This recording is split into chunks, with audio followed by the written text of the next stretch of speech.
Hey, casual crypto investor family. It is the casual crypto investor, and I'm back with another video. In this video, we're going to be talking about the sky is falling, the sky is falling, crypto is crashing. Bitcoin hit below 100,000. Now it's currently back up. Man, I did not. Well, let me just say that. Let me back up. So, Saturday, it's so funny. I was at an event and I was talking to a person I usually see. Out and about all the time. And we were talking about literally the day of the event. We were talking about what are the chances of us, basically getting in a conflict with Iran. And I said that there is roughly over about a 55% chance that we're going to get dragged into this war. To make a long story short, we attacked Iran, and here we are today. And so, first of all, I'd like to say just thoughts of prayers to our military, to just everyone during this time, because with war, I know there's sometimes a winner, but man, I don't know. War is crazy, and sometimes there is no winner. Even if you win, sometimes you really lose, right? So. But thoughts and prayers to everyone affected. I honestly don't want anybody to get hurt or anything like that. But yeah, we're in it now, and to make a long story short, we attacked Iran, and obviously that's had a impact on the overall crypto market. Not surprised that they did this attack on a weekend, because obviously that's not when the stock market is open. It's going to be interested to see what the Dow futures look like. I haven't taken a look at them yet, to see how they respond to the actions that have taken place over this past weekend. But the reason why we're here is to talk about crypto, and so I have some information in regards to what we can maybe tend to expect. And I'm not speaking necessarily from a war standpoint. I'm speaking from a crypto standpoint in the market, right? The only kind of real catalyst that we have to compare this to is obviously when Russia invaded Ukraine, right? When the Russia-Ukraine war happened, crypto was, involved or was around when that happened, obviously. And basically, we can use that as a gauge to what we can expect and maybe potentially in today's market. And so there's some bright spots with today's market versus yesterday's market in regards to things that are in place. And I'm going to go over that in a second. But hopefully you'll enjoy the content that I have for you today, and I can't wait to share it to you. So let's get into it. So let's take a look at the overall crypto market. Currently, right now, we are we are down, rather, back up. We are down. Crypto market did take a huge hit. We're just hovering over a $3 trillion market cap. What I meant to say was that Bitcoin is currently up right now in the 1 hour. It is back up over $100,000. Ethereum is currently still down. XRP is also up. It got back. I did buy some more XRP when it was at $1.99. Now it's at 201. So glad to see that XRP is kind of rallying back, as well as Bitcoin too as well. And hopefully we can get back to where we were. But, honestly, I think that the crypto market has done extremely well under these conditions.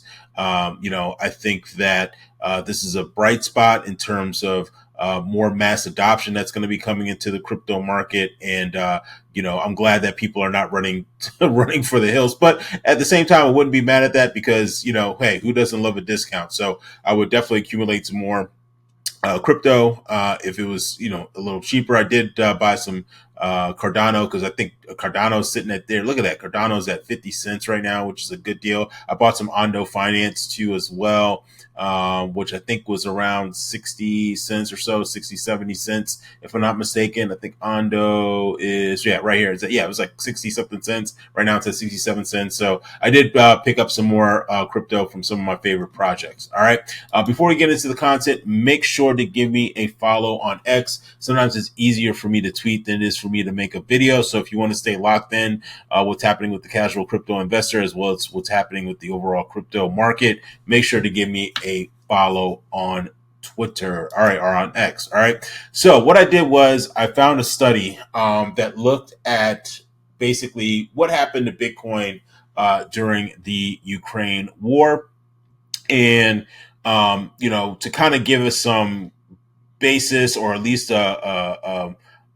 kind of a starting point, or kind of a foundation in regards to what we can expect. So obviously, I'm going to dive into the study that was done by Isaac Ipai Oto, if I'm not mistaken.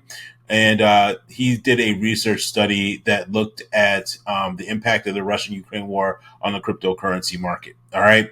And, again, I'm just kind of using this as a base to kind of, give us some foundation to know what we can potentially expect with the Iran and us going into war. All right, now granted, that was Ukraine and Russia. This is actually the United States now.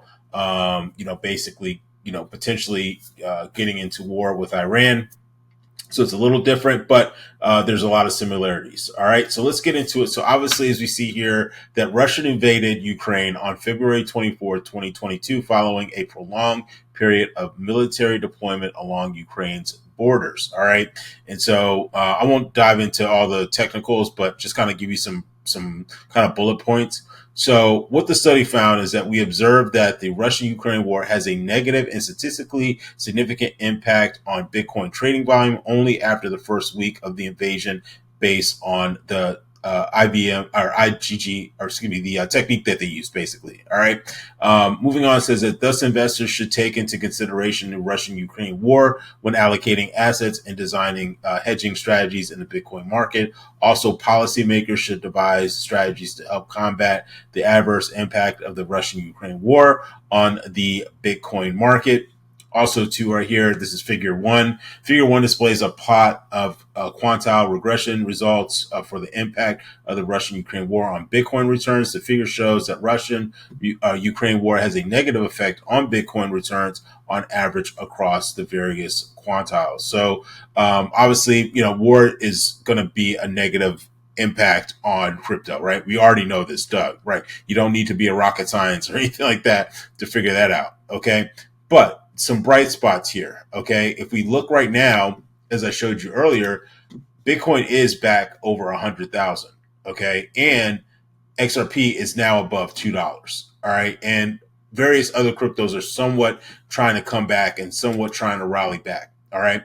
Now, where does it get a little different? Well, obviously, Russia and Ukraine are two different countries, right?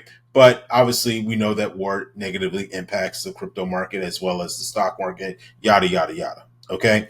Now, one of the things that we didn't have during the Ukraine war is, at least here in the United States, we didn't have any type of framework, right? So, meaning that crypto necessarily wasn't starting to really be ingrained into various financial institutions. We obviously know, which happened earlier this week, right? We have the stable bill.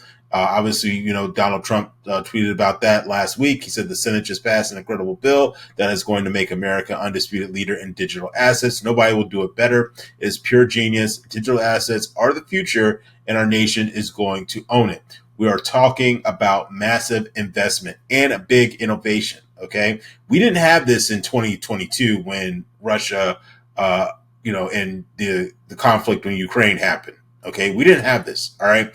We have Donald Trump saying, get it on my desk ASAP, no delays, no add-ons. This is American brilliance at its best, and we're going to show the world how to win with digital assets like never before.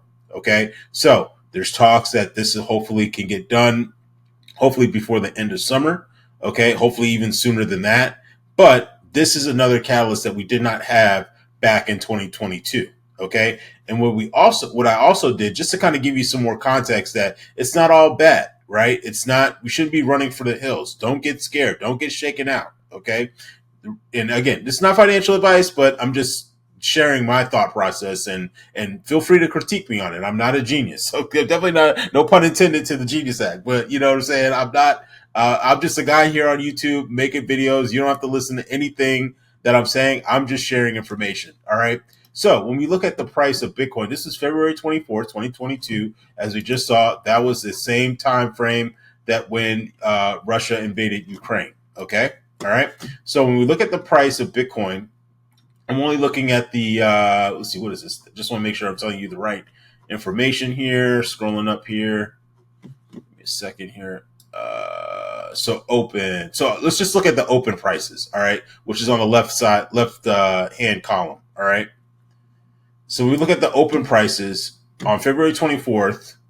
Obviously, Bitcoin opened at 37. I think it closed, I believe, at roughly around 34. Obviously, due to the conflict. All right, but let's scroll up to where we are right now, guys. We went from 34-ish thousand, right, to on June 22nd, 2025, opening at $102,000, guys. That's pretty much a 3x. Okay, all right, that's a 3x. You went from 30 to now $102,000. So I say that to say this: don't get shaken now, guys. Don't be afraid. Don't be scared. We will be okay. Okay. Crypto is a lot, in my opinion, I feel. Now, obviously, it can be volatile. Okay. It can be volatile. But I just think right now the crypto market is maturing. Okay. And I definitely think even when you look at the chart for XRP on the 1 day chart, obviously, we came down, but it looks like we're kind of starting to tick up a little bit too, as well. Okay. And even when you look at Bitcoin, obviously took a hit. This is, make sure I give you the right information. This is the 1 day chart. Okay. So obviously, we're kind of chugging along, hit a huge dip, but look at that. We bounced right back, kind of, consolidated a little bit, up a little bit.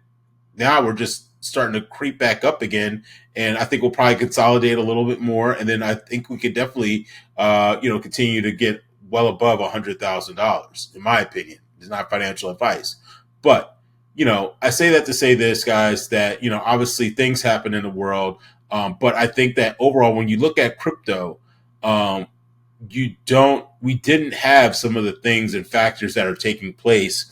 Obviously, too, as well, I forgot to mention, if you recall, Trump was overseas in the Middle East, okay, working at Dubai, working on trade deals and other opportunities to, push each other's economies forward.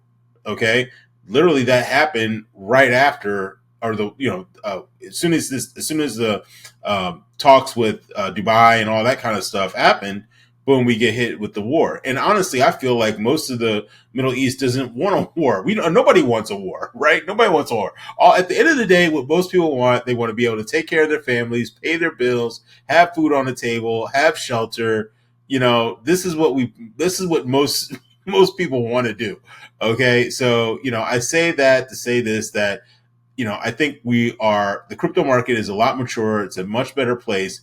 And I feel like, we can weather this storm. So let me know in the comments what you think. Are you running for the hills? Let me know where your head is at in regards to the conflict that's happening right now, and in regards to its effects on the crypto market. What's your thought process? Are you buying more? Are you loading up your bags? Let me know in the comment section down below. But if you like this content, make sure you like, comment, share, and subscribe. And I'll see you all in the next video. Take care. Bye-bye.